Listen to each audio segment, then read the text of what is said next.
ladies and gentlemen, fans of all ages, shapes, and sizes around the world. This is a special episode for you if you're from around the world. Welcome to the Smoky Mountain Club. I'm here with my co-host, Jack Jones, and our one-of-a-kind, unbelievable, worldwide, international phenomenon, VFL, Jakob Johnson. Jakob, how are we doing today? What's up?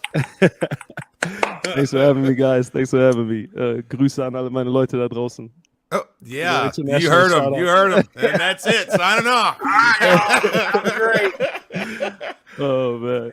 Yeah, so you got so now I forgot to mention this before we started. Everything you say, you got to say in English and then say the same thing. Same thing in German. You want me to translate this whole thing? just if you can, it's cool. Right. So I mean, throughout the season, we've got a bunch of different VFLs to come on here. We had LaTroy Lewis talk about his time transitioning to be a coach. We had Nate Peterman on here, Justin Hunter. But I was really excited to get you on here, man, because you got a unique story, and we've got some unique stories between the three of us too. Just from playing together. So I really appreciate you coming on, man.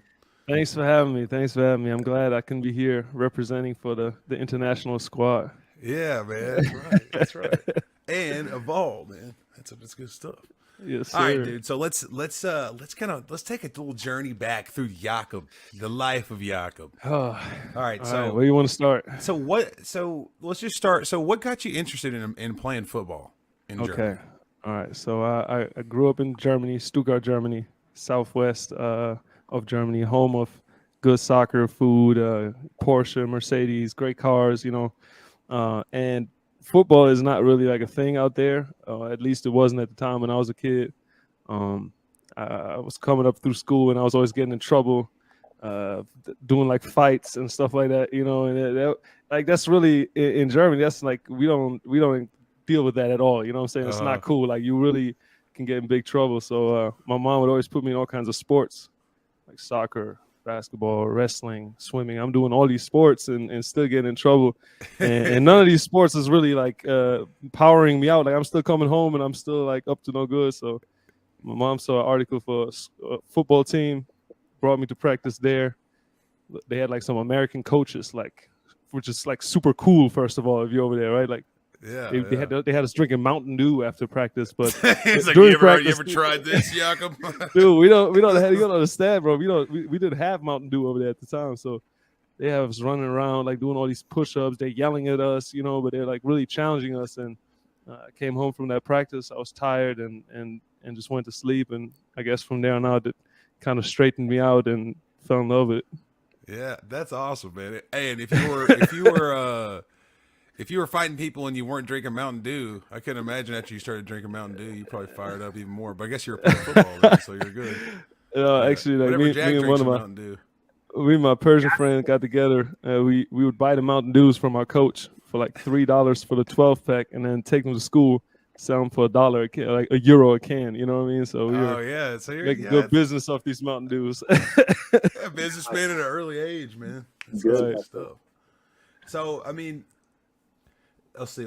So you played for the Stuttgart, is that right? Is that correct? Yeah, Stuttgart Scorpions, U19. Yeah. So what was that like? Scorpions like that team environment. Compare that to like with your time in high school here in America. Yeah.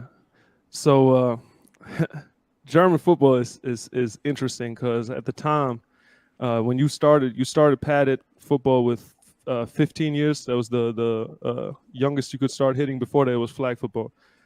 Because I was kind of big and for my size and stuff, they put me into the tackling when I was like, I think 14 already. But you're in there, it's one continuous team and age group from age 15 to 19. You know what I mean? This is not high school sports or something. This is like a club team that you go to like twice a week at like 6 p.m. Practice is 2 hours, and on the weekends there's the games. So I'm like 14 years old, and you're out there lining up against dudes who are like electricians and construction workers. You know what I mean? Huge difference between a 15-year-old boy and a 19-year-old man. You know, so that's why they have freshman football teams, and it's a huge difference. Yeah, and it's a different environment too, you know, because I guess over there we grow up a little differently, you know. So like half the team is smoking cigarettes after practice. Like the O-line has like a case of beer. Just sitting down, and like after practice they'd get together, and nobody on the O-line was allowed to leave until the case was empty. You know what I mean? Yeah, that's different. I want to go there, man. I want to go play over in Germany. and granted, like all of that has changed a little bit now. Like football has come a long way over there since then, but that was kind of the environment that I was introduced to. There was like intense hazing to get on the team. Like your first year, like it was like almost like joining like some kind of brotherhood of just like weirdos, you know what I mean? 'Cause like nobody really knew about football. Like you would tell people that, oh yeah, I have football practice tonight. That's why I have my pad and my helmet with me. You know what I mean? Because I would have to go to school, and then take public transportation, like from school to wherever my team was practicing. And you'd get on the bus with your pad and your helmet, and people just looking at you like, what are you doing? What is this? Like, are you a fencer? Like yeah. Are you fencing? Is like, are you like one of those like LARPing people? Like medieval? Are you like a medieval knight or something? I can see you doing that. It was definitely different. How when did you start to realize along that journey, like, hey, I maybe can go over or maybe go over to America, or what's that thought process look like? When did you start kind of pursuing that? I can honestly say at first I was strictly playing for the love of the game. Like I didn't even know the rules. I didn't know nothing. Like I'm just out there and we're just doing Oklahoma drill for like 45 minutes, like having a good time, and and somewhere along the way, the adult team, like they would bring in these American import players, like usually like small D1 or D2 guys that didn't really pan out professionally in the NFL or whatever, and they would come over. They'd get paid like a small salary, get an apartment, get a car, and just kind of hang out. And usually the team would also get them to coach the youth team a little bit. So they had a guy named Tom Schneider, like I think he was at Fresno State or something like that, and he came out there and saw me play and was like, yo, you could play college football too, and I think that was probably like 2012, 2011, somewhere around that time, and that kind of lit that spark in me, like, okay, what is college football? Because honestly, I didn't even know. At that point, the organized football was dudes crushing a case of beer after practice. Yeah, man, and like German football at the time was really like, it was very old school. Like we're going straight 21 personnel, like just hammering the ball, like minimal pass game, So then learning about like college football programs for the first time. I think Florida State, like, because I would just be on YouTube, just typing stuff in, like watching like NCAA highlights, like not even knowing what the NCAA is, Yeah, it's like that's just what you had to look up to find. Yeah, because like there's no information in my language even available on this topic. Like there's no like football magazine or like a football TV show. So me and one of the guys that like was also getting some ambitions as like, yo, I actually want to be good at the sport. We just started researching and slowly started learning about all this stuff. That's you kind of had to figure it out on your own, Like here, like you have no choice but to know about football, Like it's just on TV. It's everyone is involved in it, No matter where you are in the U.S., like everyone just knows about it. I mean, you get started young, It's pee-wee football and all this stuff, high school football. It's a big deal over here. So yeah, we just kind of started learning about this stuff and got better, started working out. Like we didn't even have access to like a gym. Like we had to go to our like team. They had a couple of gym memberships for like the adult players, and I had to like beg them, hey, can we get one of these gym memberships? And my mom had to write a note. Like in Germany, you're not allowed to go to the gym until like you turn, I think, 16 or 17. So my mom had to write a note for me to be allowed to go to the gym and train. Really? Like that was a big deal at the time, Yeah, now in high school in the U.S. now it's like people were in these hardcore weightlifting classes when they're freshmen. Like as soon as they get 600, put 600 on his back. It's one rep max day. We're doing form doesn't matter. Just put the weight on there. It's pretty crazy though, because there's like there's people that are that strong and they're sitting there like in their B block at 9 a.m. just going to hit a little 600-pound squat and then go to their next class. Austin Sanders. Austin Sanders. Dude, I would have to be like, hey, Austin, come over here and spot me, buddy. This is a lot of weight. Yeah, my favorite spotter was Kendall Vickers by far. He had me squatting 525 my freshman semester. You know, like I was, let's go. We're putting up we're putting those 4 sets of 10 with the high 500 reps. Man, those were crazy times. That was a grit regimen. You know, it was like how we tough talked about this, Jakob. We talked about this, I think, when we were together a couple weeks ago, and it's crazy when you tell people about that. And they're I always love talking to other guys that were at like these other programs and like how organized like their weight room and like how they improved over the time that they was there, you know. And I was thinking back, man, we were just running 52 110s. Yeah, they got it right now though. They got it right now. We're good. Right. We're back. They stand on. Oh, it's crisp now. Have you been back? When's the last time you went back to Tennessee? Oh, I went back right before I got sent to the Patriots because my American driver's license was like suspended because of like some parking ticket that I hadn't paid like from like my senior year, you know. So I had to fly to Tennessee just to get my ticket paid and get everything back situated. So that must have been 2019, I think. Yeah. Oh man, I've been to Nashville a couple of times in between, but yeah, I saw you. I've seen you here a couple times. Well, I haven't been to Knoxville. I mean, I wanted to go to this game this past weekend. When's your bye weekend? You just came off. It was, it was. Bro, like me, Vickers, Matt Butler, Joe, the video guy, and quality control Cam. I don't know if you remember Coach Cam. Yeah, Coach Cam. A lot of Tennessee representing out here. Yeah, man. They're all here, and a couple made it, man. A couple made it.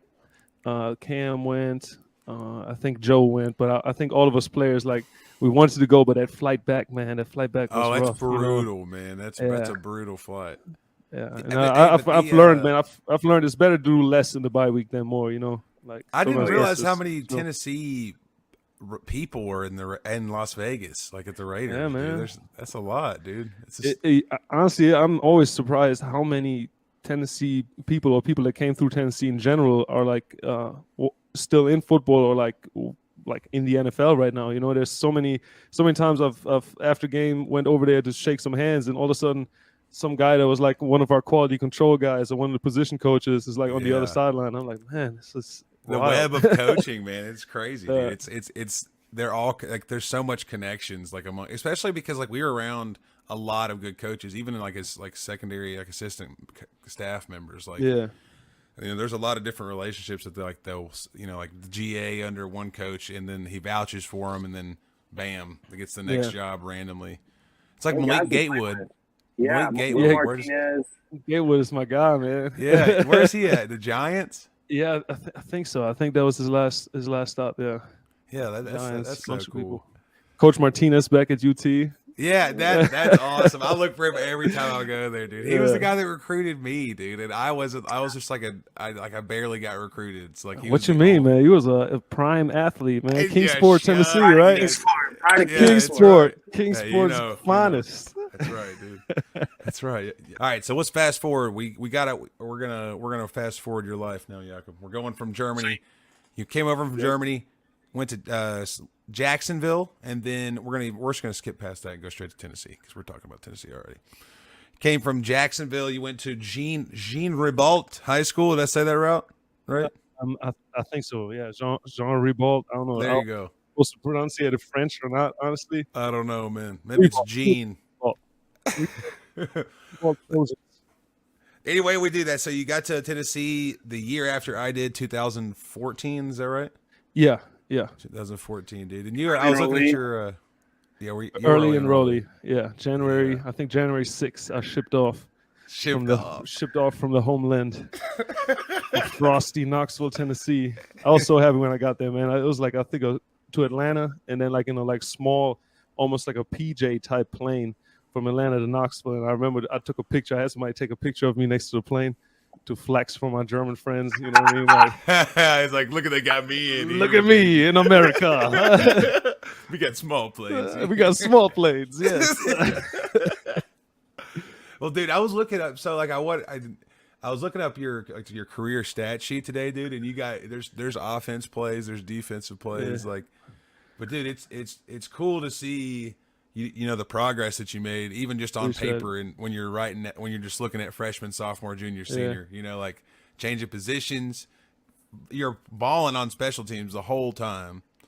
You know, like the whole, like, it was cool. You know, it was a mixed bag, man. I ain't gonna lie to you. Like I came in as a linebacker, and then you know, that freshman year that I had, it was a little weird because they threw a bunch of us in there. I don't know if you remembered, we had like 32 freshmen starting at one time or something in that second game, and you know, I think like when I look back at it, you know, if I really think about it, it was probably a little too soon for me to really be out there, you know, because I didn't know what I was doing. I was very lost in translation. That culture shock was just like beginning to hit me, because honestly I didn't think I was gonna like have to transition anything in my, you know, life to live in America. But you know, once you spend some time in a place that's really, really far away from home, you start to realize, yo, things are like different, and that shit affects you like differently.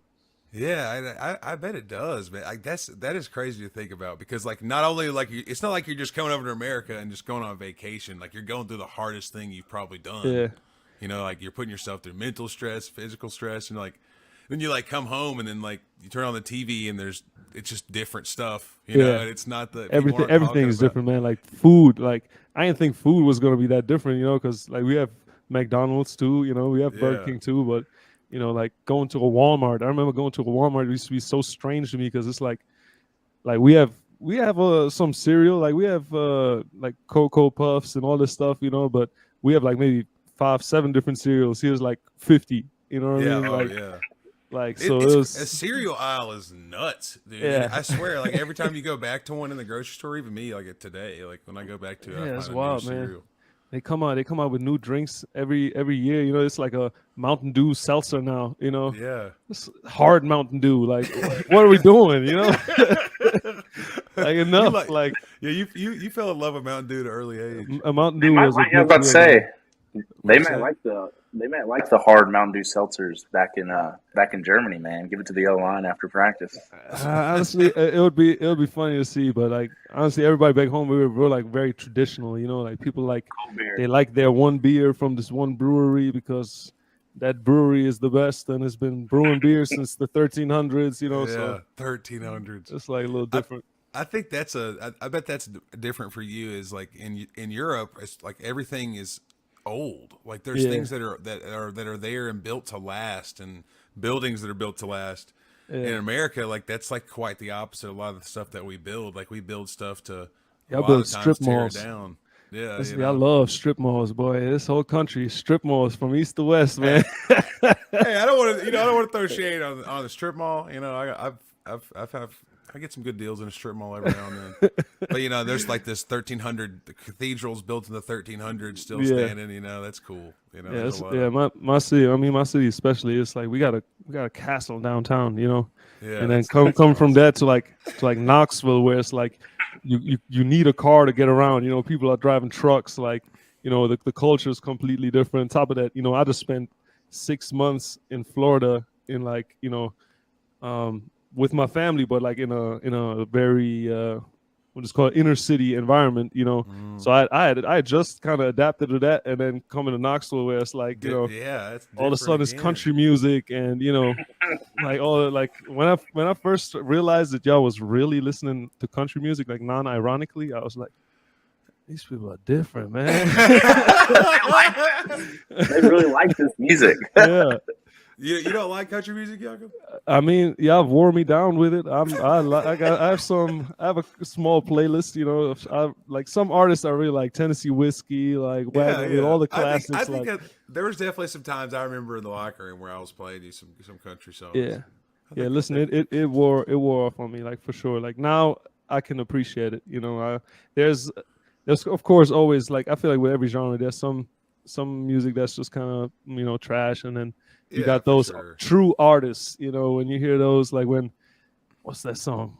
Courtesy of the Red, White, and Blue comes on. Like you feel it. You know what I mean? Like you get goosebumps. I bet you America. You know? Yeah, that's a great one, dude. Yeah. That's a great one to yell. You know, you just like every time it comes on, you got to yell it as loud as you can. So, dude, okay, so let's go. So, what was your favorite game during your time at Tennessee?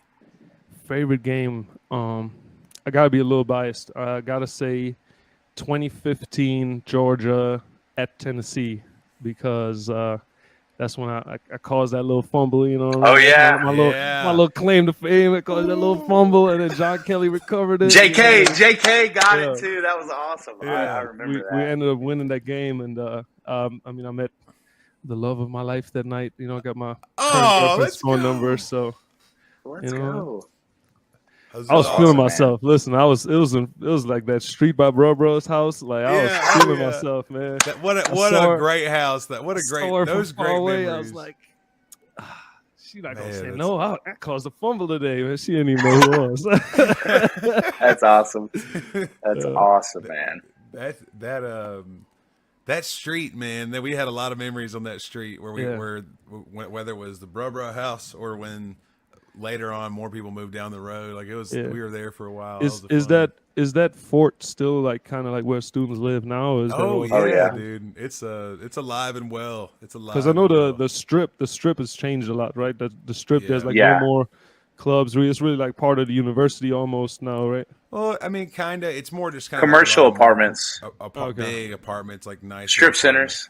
Of course. But you hate it. You know, you hate to see it. Like there's those houses, like, you know, when you're walking past Cool Beans that have been there for 150 years, you know, you hate to see those ones get torn down. But those are gone. Peyton Manning's got a bar now. Peyton Manning has a bar there too. Which really? Man, pretty happening. Listen, Knoxville is changing already. The last time I was there, they had rooftop bars downtown and like a speakeasy in a bank vault or something. So I gotta get back out there sometime.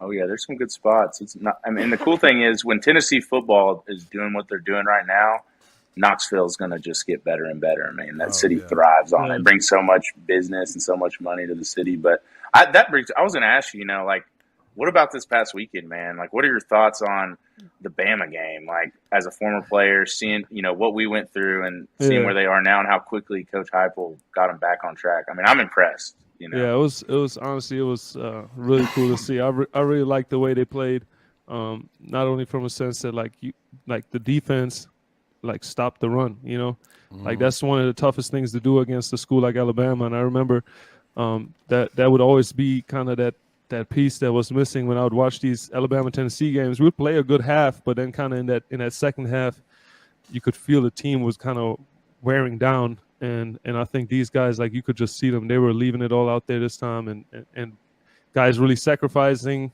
like, for the team, like running into these huge dudes that Alabama brings out there.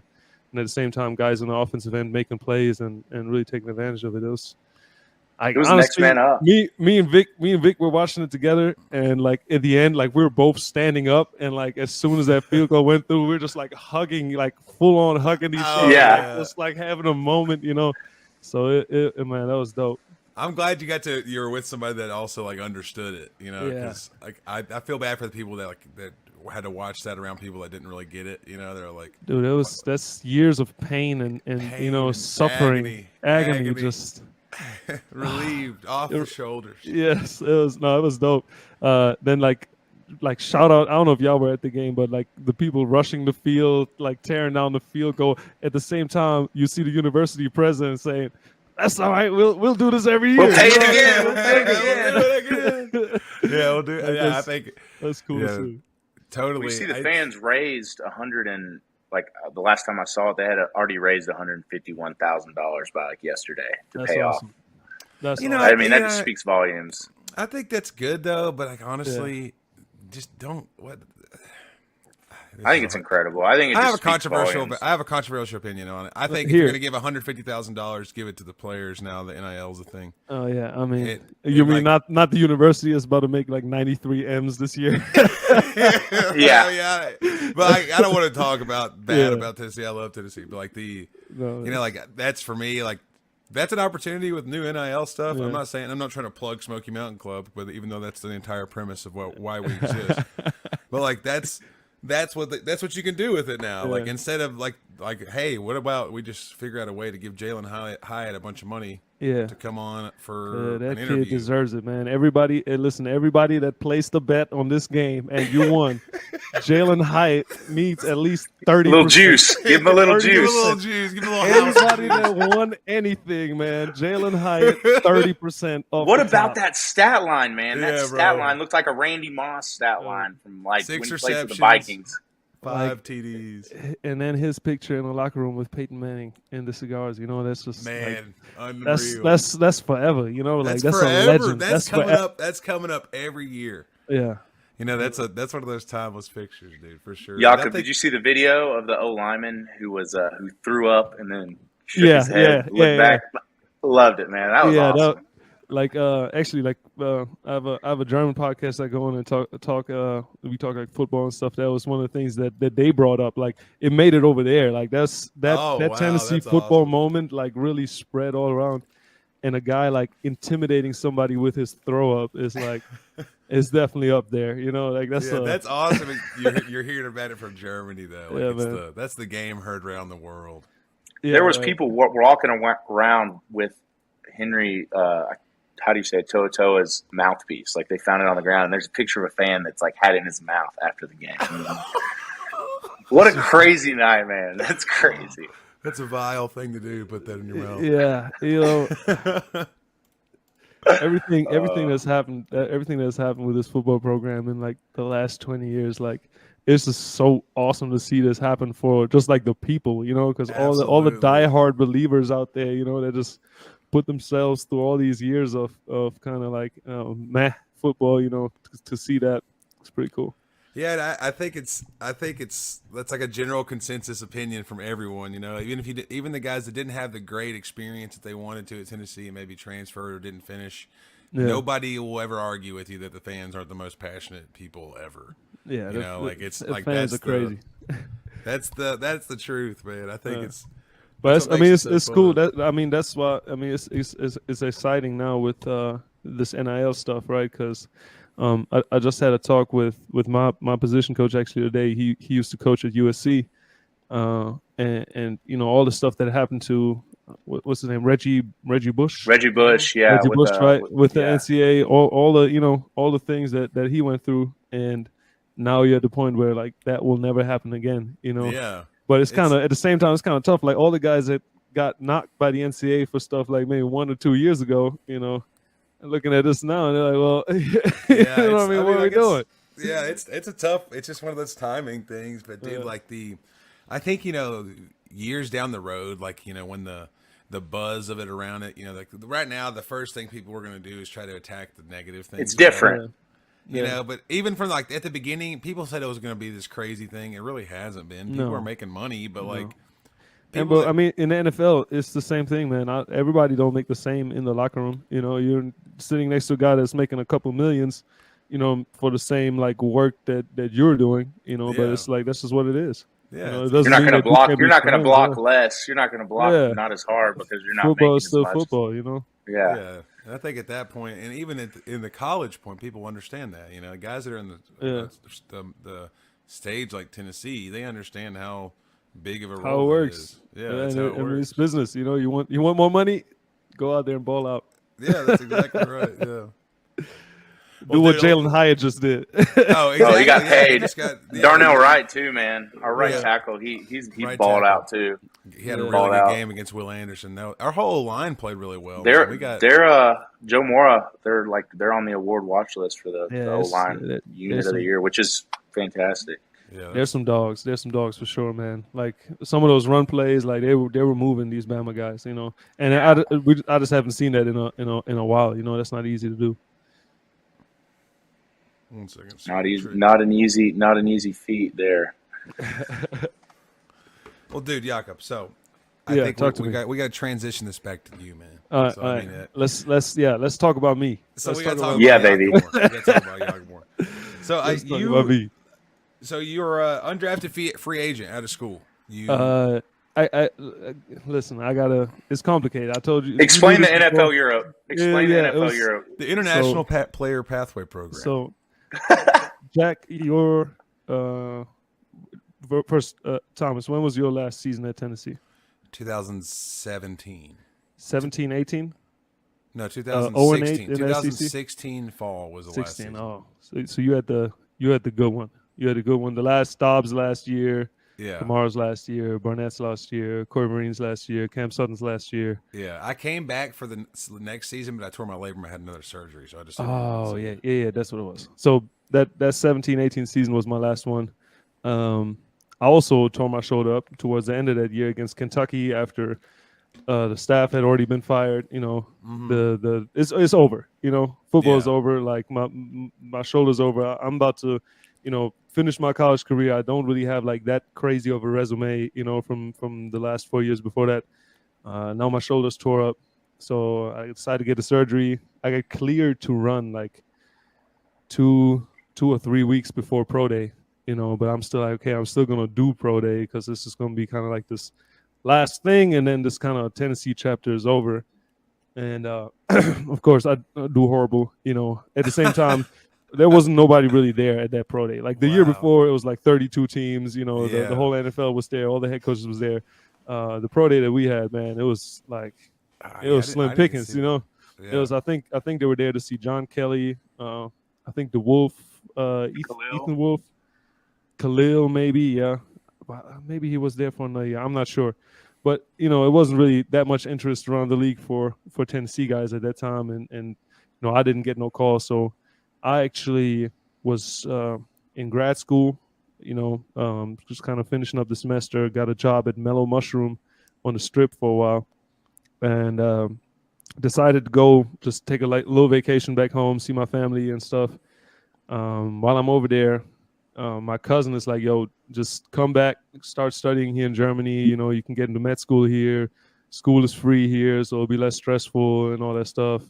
Bring your girlfriend. Y'all can stay at our grandma's house, and so they're just kind of talking me into coming back to Germany. And I was going to hang my football cleats up, just go to med school in Germany, become a doctor, and do that whole thing, right? Then I get to Germany, and my old buddies that I'd grown up playing football with, they kind of get wind that I'm about to be back in Germany. And they're like, look, like we'll give you money for the flight and we'll get you a ticket and all this stuff if you play for us like this season. The German season is like June through September, right? So I'm like, yeah, sure. Like I ain't got nothing else going on. I really didn't plan on playing no more, but just I couldn't say no to like playing with those guys because like these were the guys that I would have hung out anyway. Like they were at my house every day. Like we were just kicking in the basement. They wanted to hear all the stories from like the last 4 years. Because none of them really had the money to like come visit or like they didn't show the games on TV, so like they could only catch them if like one of those crazy fans live streamed it or something, or like the next day on YouTube. Yeah. But I'm back home. I'm kicking it with my boys, like playing for the Stuttgart Scorpions again, and just kind of falling in love with football again after this like shittiest year that I just been through. You know what I mean? Like you got all these high expectations for your senior year, and then it comes, and then it's that. You know what I mean? Yeah. Like I was done. I was really done with football until like the Scorpions picked me back up. Dang. Anyway, long story short, I'm out there. I'm over there playing, and I get a call from some British guy who's with the NFL International Pathway. The Pathway is a program by the NFL where they scout for potentials all over the world, work them out, and then a small group of them gets flown to Florida. They train you for 3 months and then give you the opportunity to do a pro day.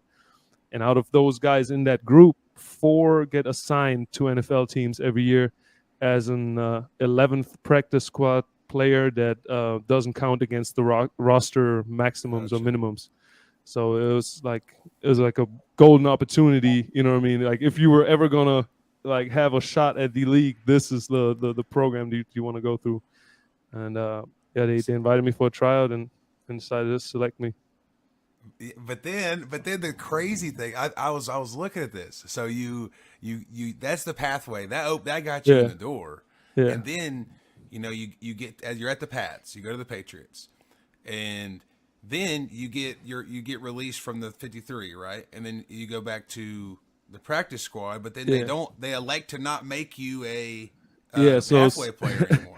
Because once you're a pathway player, you can't be activated during the season. Right. So the pathway program essentially created like a red shirt for the NFL, right? It's like a international red shirt. They now actually have expanded it to where these guys can get red shirted for 2 to 3 years. You know what I mean? And essentially just be with the same team, the same coaching staff, be on P squad, learn the game, and then eventually make the roster their third or fourth year.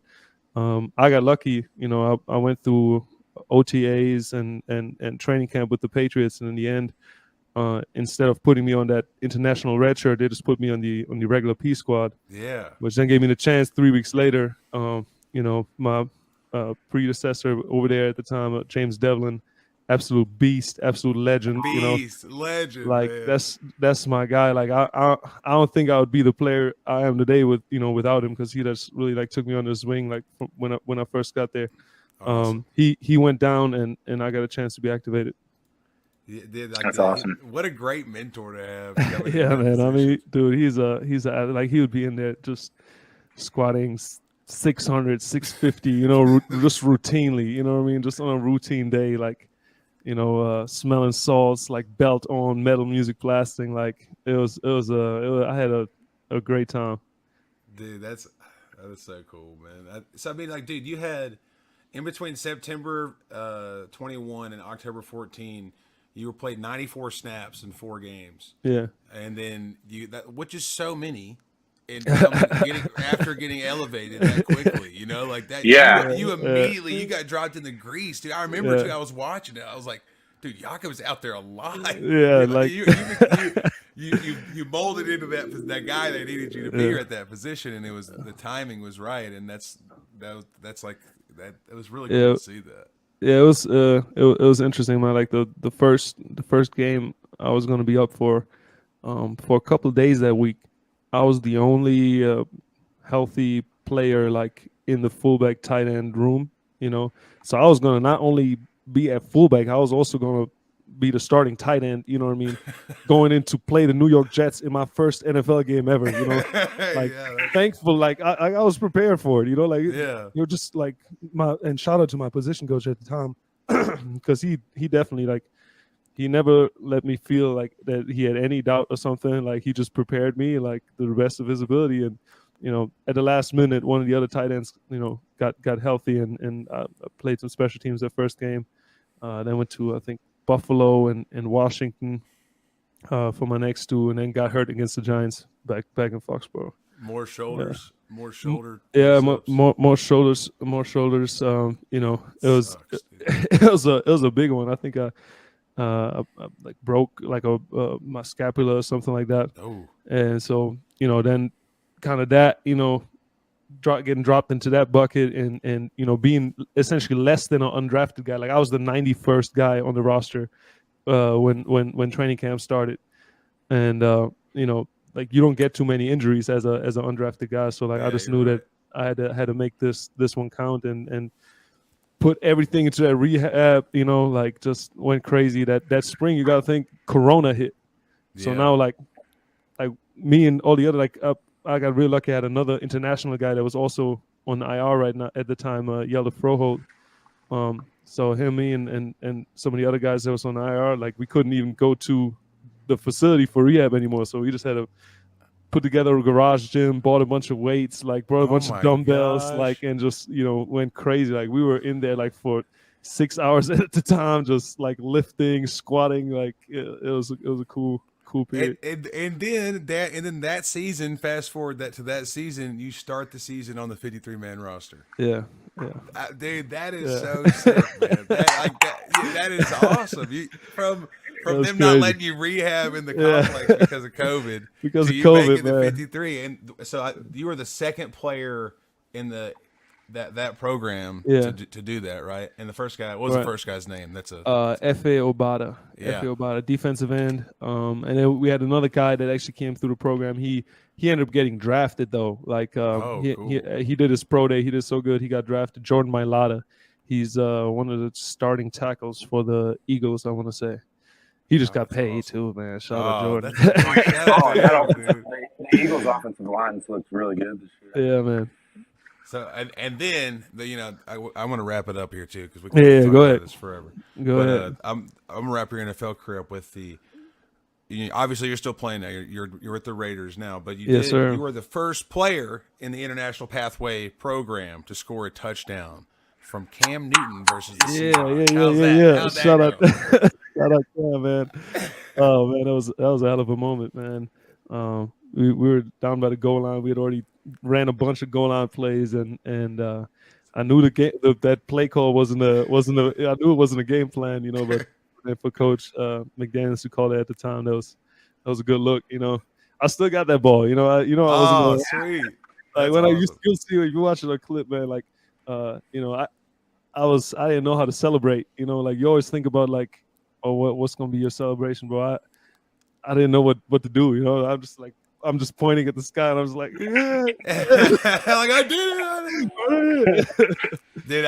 I mean, honestly, I think that's a good little icing, for just for your career. I mean, not it's not the end of your career, but like you have so much. Your journey started in Stuttgart, Germany, with guys that are drinking a case of beer after practice twice a week, right? And to get to the point where you get to score in the NFL, dude, like that's awesome. I mean, I think that's that journey is not. I've never heard anyone that's done anything closely similar to that. Yeah. So hats off to you, brother. Appreciate it, man. Honestly, I feel like I'm really lucky. I fell in love with this sport in the beginning when I started playing in Germany, where nobody really cared. We cared. Mm-hmm. We loved it. We loved what we were doing. So I fell in love with the game, and I feel like the closer I got back to that pure feeling of just of football and loving that sport and respecting the game for what it is, the more things have been working out for me. Dude, rock on, man. Well, not to get sentimental here. Yeah, no, it's good, man. Like, we love it. We love it. No, but like I think too, we can wrap up with I want to plug your stuff a little bit, dude. So you started a YouTube channel, which is also an incredible, unique thing. So tell us about that a little bit. Oh man, I have a cousin, man. We grew up like brothers back home in Germany, and he's a photographer.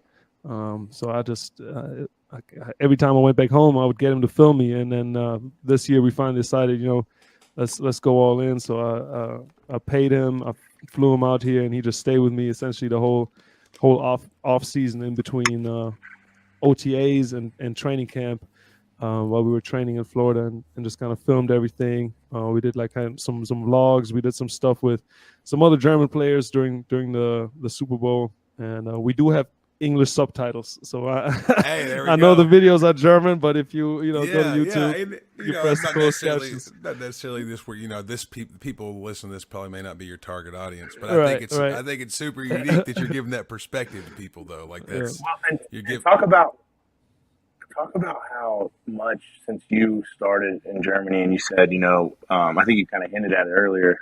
Football wasn't really a big thing. Talk about how much the sport has grown over the past, couple years since you've been in the league.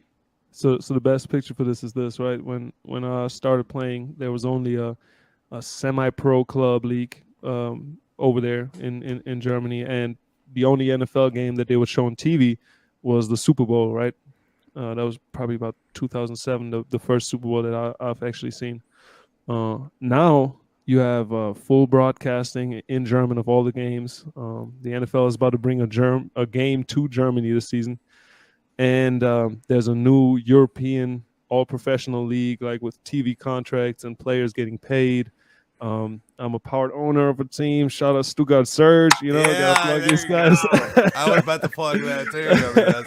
So that's what a full circle thing, man. Where you get to give back to guys and be a role model and influence guys that might be just like yourself from where you're from. No beer in our locker room though. Sorry. Hey, that's your straight rule. Non-alcoholics. Yeah, you can get Gatorade, you can get water, or you can get protein shakes. That's it. Yeah, you're the king of those non-alcoholics. You still drink those every now and then? Yeah, man. That's the only thing I drink, man. I need that beer flavor. I'm German at heart. I can't escape it, bro. But I honestly I don't drink. but I'm like a non-alcoholic like connoisseur. Like I have the Bud Zero, I have an Upside Down, I got like the Heineken Zero. You know, it just depends on whatever you're feeling that night. I go deep with the non-alcoholics, man. So now I know whenever they play those Heineken Zero, zero alcohol I'm the guy. beer commercial. You're the guy. I've always wondered who's the guy. Who drinks this? You know what I mean? Yeah, it's me. It's me. Some dudes at a club just having the best time, like just ripping them back. I love it. That's awesome. Keep them companies in business, you know. Yeah, that's right, dude. Somebody's got to do it because it sure as hell isn't me.